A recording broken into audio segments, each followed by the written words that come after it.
ईंट का जवाब ईंट से देंगे, गोली का जवाब गोली से देंगे, बम का जवाब बम से देंगे।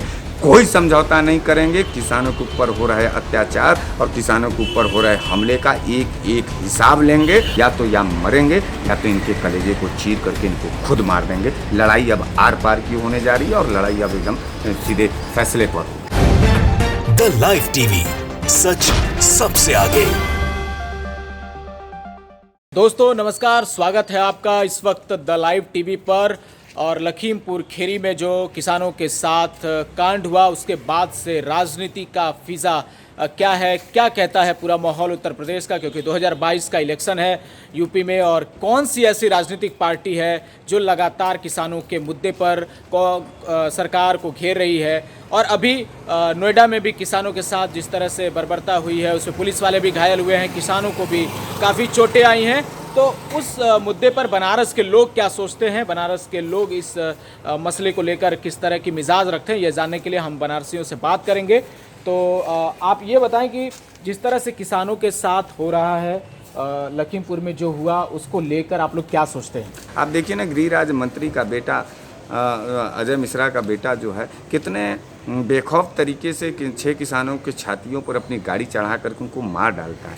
योगी सरकार और मोदी सरकार अभी तक जो है एक शब्द भी उस पर बोल नहीं पा रहे हैं। पुलिस के लोग हिल्ला हवाली कर रहे हैं, उसका बेटा भी भाग गया जो है। तो ये पूरी तरीके से जो है किसानों के ऊपर एक बड़ा अत्याचार है। और नोएडा का जो घटना है, आपको हम बता दें, नोएडा के घटना में भी 10 किसानों को बर्बरतापूर्वक गेट बंद करके पीटा गया है, पुलिस वालों ने मारा है। और उसके बाद नोएडा ही नहीं, यहाँ बनारस में राजा तालाब में रिंग रोड को लेकर के पिछले 22 दिन से जो है राजा तालाब में किसान बैठे हुए हैं। योगी राज पटेल पूर्वांचल किसान यूनियन के अध्यक्ष, उनके नेतृत्व में लोग बैठे हुए हैं। और यहाँ भी प्रशासन और पुलिस के लोग जो उनसे गुंडई से बात कर रहे हैं। मतलब एक तरफ पुलिस जो है खुद भारतीय जनता पार्टी का सदस्य बन करके किसानों से दुश्मनी निकाल रही है, उनको उस्का रही है और उसके बाद ईंटा पत्थर और लाठी से मार रही है, घरों में चढ़ रही है, अवैध गिरफ्तारियां कर रही हैं। यह पुख्ता प्रमाण हो गया कि पुलिस और भारतीय जनता पार्टी, आरएसएस और बजरंग दल संयुक्त रूप से किसानों के खिलाफ खड़े हैं। और हम सभी लोग किसान के साथ खड़े हैं। ईंट का जवाब ईंट से देंगे, गोली का जवाब गोली से देंगे, बम का जवाब बम से देंगे। कोई समझौता नहीं करेंगे। किसानों के ऊपर हो रहे अत्याचार और किसानों के ऊपर हो रहे हमले का एक एक हिसाब लेंगे। और हम बड़ी शिद्दत के साथ इन सब लोगों को जो है इसी सन 2022 में जो है सत्ता से बाहर करेंगे। एक बात बताइए कि जिस तरह से योगी सरकार ने इस मामले को हैंडल किया, पूरे घटनाक्रम को जिस तरह से हैंडल किया, उसे आप लोग किस नज़र से देखते हैं। हैंडल क्या किया उन्होंने, तो जो अपराधी था उसको बचाने का प्रयास किया। अगर हैंडल सही ढंग से कर रहे होते, नैतिक जिम्मेदारी को, अगर वो मंत्री जी अजय मिश्रा जी अगर अपनी नैतिक जिम्मेदारी निभा रहे होते तो संभवतः लड़का उसी दिन उसको जो है पुलिस के हवाले करके एक निष्पक्ष जांच की मांग का अपना एक इशारा करके जनता को गुड फेथ में लेते। मगर ऐसा नहीं हुआ। इन्होंने लगातार जो है जो विपक्षी जो उन किसानों से मिलना चाहते थे उनको रोक करके ये आपने दर्शा दिया कि कहीं ना कहीं कुछ दाल में काला है। प्रियंका गांधी एक ऐसा चेहरा उभर करके आई हैं पिछले 1.5 सालों में, 2 सालों में। आप हाथरस की घटना पे देखिए, वहाँ पुलिस उनके साथ हाथापाई करती है, उनके कॉलर पर हाथ लगाती। राहुल गांधी को उठा करके सड़क के किनारे फेंका जाता है। दूसरी बात, जब जो है ये किसानी की बात आती है तो आप देखिए वहाँ प्रियंका गांधी जी को 2 दिन तक जो है बिना वजह डिटेन करके रखा जाता है। 4 मुख्यमंत्रियों को उत्तर प्रदेश के अंदर नहीं आने दिया जाता है। राहुल गांधी के साथ अभद्र व्यवहार किया जाता है। इसका यह मतलब है कि योगी और मोदी का जो 56 इंची वाली सरकार है वो सिकुड़ करके 10 इंची हो गया है।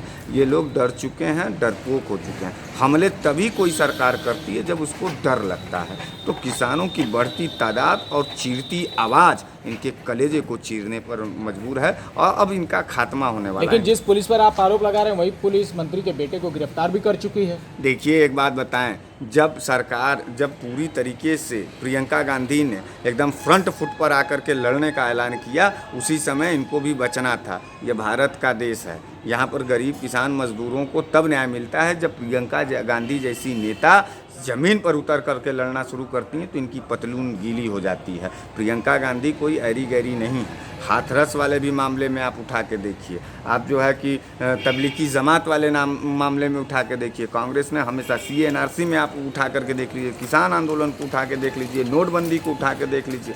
ये तमाम जो क्रूरता भरे कानून इस देश के ऊपर लागू किए गए, उसके खिलाफ जो है कांग्रेस लगातार आम आवाम और गरीब गुरबा और किसान के आवाज़ को बन करके लड़ने का काम किया। तो जाहिर सी बात है, अब पूरे देश के जनता के बीच में एक विश्वास और एक आस है, वो भी कांग्रेस का है और उसके साथ साथ प्रियंका गांधी का है।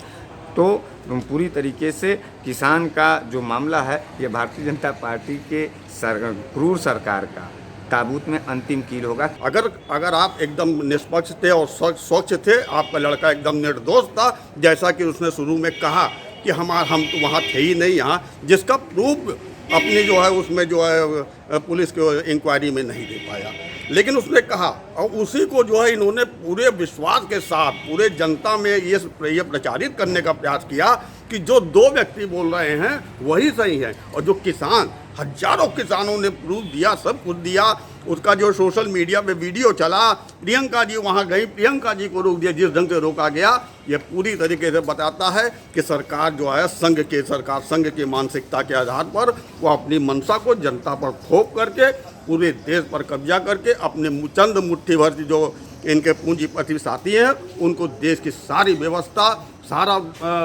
व्यवसाय उनके हाथ में करके देश पर येन केन प्रकारेण अपनी लाठियों के दम पर राज करना चाहती है, जिसका विरोध हम सब कांग्रेसी और हम सब देश की जो किसान जनता जो ये कहते हैं कि किसान इनके साथ नहीं है, ऐसा कैसे कहते हो? जब राकेश टिकैत की लड़ाई है तो आपकी वार्ता राकेश टिकैत से होना चाहिए। पता नहीं किन किन किसानों को ले आकर के पार्लियामेंट में कहते हैं समझौता हो गया, फलाना हो गया, और फिर राकेश टिकैत कहते हैं कि हमसे तो कोई बात ही नहीं हुई। तो क्यों नहीं आप एकदम निष्पक्ष रूप से एकदम जो है पारदर्शी तरीके से राकेश टिकैत से बात करके उन समस्याओं को क्यों नहीं हल कर रहे हैं? क्यों आज जो है 10 महीने से जो है साथ जाड़ा गर्मी बरसात सबको झेलते हुए किसान अपने बीवी बच्चों के साथ वहाँ पड़ा रहा, मगर आपका दिल उनके प्रति पसीजा नहीं, सिर्फ आप वही बात करते हैं जो आपने पूंजीपतियों से सौदा कर रखा है। किसानों के ऊपर जिस तरह से घटनाएं हो रही हैं, आपको लगता है कि ये 2022 के चुनाव में मुद्दा बन पाएगा यूपी इलेक्शन में? निश्चित तौर पर ऐसे ही मुद्दे जो है चुनाव में हमेशा से मुद्दे बनते हैं। आपको याद दिला दें दिल्ली का निर्भया कांड में भी इस तरीके की हरकतें हुई थी। हमने तो किसी को नहीं रोका, हमने तो जो भी आपने भीड़ किया, प्रदर्शन किया, सब कुछ के इजाज़त दिया, और उस पीड़िता को हम लोगों ने हरियाणा में भी हेलीकॉप्टर से भेजा गया, मगर वो नहीं बची। ये उसका दुर्भाग्य था, ये उस समय तत्कालीन सरकार का। फिर भी हमने जो भी मदद करना था उस मदद को हमने पूरा किया। मगर आज क्या हो रहा है? आज तो जो है सीधे मंत्री, बताइए, देखिए प्रियंका जी ने बहुत अच्छा मांग किया कि मंत्री को जो है बर्खास्त करो। हम मंत्री की बर्खास्ती का हम मांग नहीं करना चाहते हैं। हम माननीय प्रियंका जी से कहना चाहते हैं कि आप जितने भी जहर उगलने वाले, भाषण देने वाले लोग थे, चाहे वो कपिल मिश्रा हो, चाहे अनुराग ठाकुर हो, और चाहे हमारे अजय मिश्रा जी हों, ऐसे सभी लोगों का जिन्होंने संविधान की संविधान का हर धाराओं पर चोट पहुंचाया है, जनता के विश्वास पर चोट पहुंचाया है, भारत की अस्मिता और एकता अखंडता पर जो चोट पहुंचाया है, ऐसे लोग को तत्काल हम प्रियंका जी से कहेंगे कि मांग करें कि इनको तुरंत सस्पेंड करके इनको जेल में डाला जाए। 600 किसान मर गए, किसानों के ऊपर जो है गाड़ियाँ रौंदी जा रही हैं, बहन बेटियों का बलात्कार हो रहा है, थाने में गुंडैयाँ चल रही हैं, पुलिस पीट रही है बेवजह जो है। और इस तरीके के अराजक माहौल में, इस तरीके के दहशत के माहौल में आप कह रहे हैं डैमेज कंट्रोल हो जाएगा। डैमेज कंट्रोल होने वाला नहीं है पत्रकार, इस बात को समझ लीजिए। भारतीय जनता पार्टी अपना खैर मनावे, उत्तर प्रदेश की जनता और पूरे देश की जनता, पंजाब में है हिम्मत, चले जाएं किसी प्रतिनिधि को लेकर के, हरियाणा में है हिम्मत, चले जाएं किसी को लेकर के।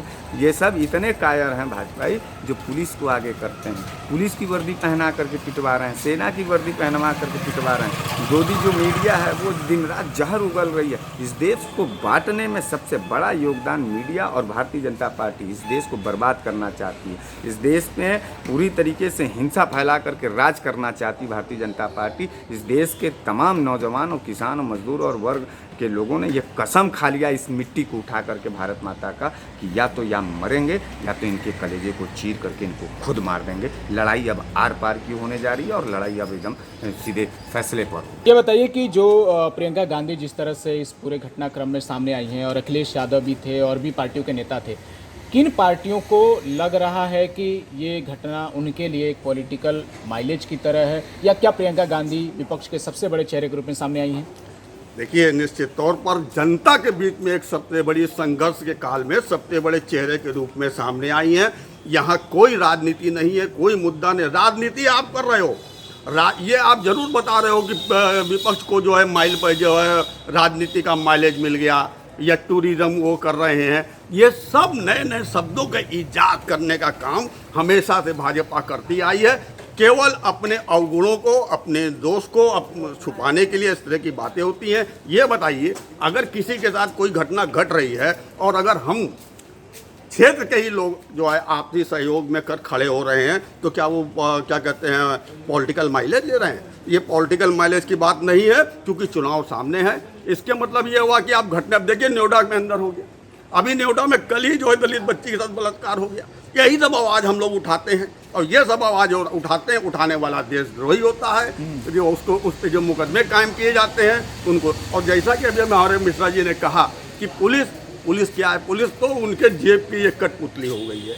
जैसे चाह रहे हैं पुलिस को नचा रहे हैं। अगर पुलिस नाच नहीं रही होती इनके इशारों पर, तो गोरखपुर में मनीष गुप्ता की हत्या करने वाला कल जाकर के भी एक अरेस्ट हुआ है। तो ये इसका मतलब ये साबित किया जा रहा है समाज के अंदर अपनी ताकत का भय और आतंक फैलाया जा रहा है कि हम जो चाहेंगे सत्ता और प्रशासन के दम पर जिसको चाहेंगे उसका मुंह बंद करेंगे। और एक नैतिकता का पतन हो रहा है, लड़का मार दिया जा रहा है, उसकी बीवी को नौकरी, बच्चे को पैसा दे करके मुंह बंद करा दिया जा रहा है, वो बोल नहीं रहा है। कहीं ना कहीं ये समाज के अंदर नैतिकता का भी पतन हो रहा है कि अगर मेरे घर का कोई मर गया है तो मुझे 50 लाख मिलना चाहिए। उसको जो मानवीय संबंध है उसका जो है तिरस्कार पूर्ण रूप से करके समाज को भ्रष्ट बनाया जा रहा है, और इसी भ्रष्ट समाज के दम पर हिंदू का छद्म आवरण पहना करके देश पर राज करने का प्रयास किया जा रहा है। ठीक है। द लाइव टीवी, सच सबसे आगे।